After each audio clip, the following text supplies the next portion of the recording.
On a créé une histoire dans laquelle on va, au fond, partir pour découvrir pourquoi la petite Marie, cette petite Marie, tousse.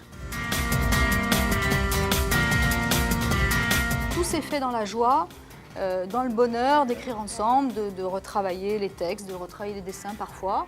La lecture pour les enfants et l'écologie, c'est quelque chose de joyeux, c'est pas quelque chose de contraignant, c'est pas quelque chose de triste. Quand les papas, les mamans liront le soir à leurs enfants écololos, et j'espère qu'ils seront nombreux, ce sera voilà, un beau moment de partage, un moment d'échange et un moment de bonheur entre eux.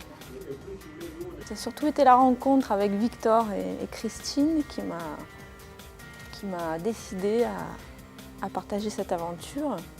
Moi, je me suis beaucoup amusée à illustrer l'histoire.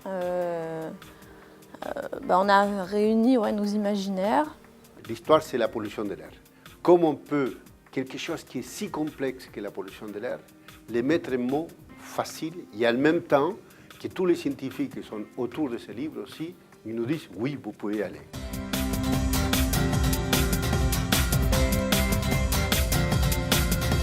Catmopaca, son rôle est de surveiller la qualité de l'air, mais également de donner l'information à la fois au grand public, au préfet lorsqu'il y a des épisodes de pollution intense. La qualité de l'air, pour une fois, est abordée sur un angle positif, optimiste, tout en disant aussi toutes les réalités.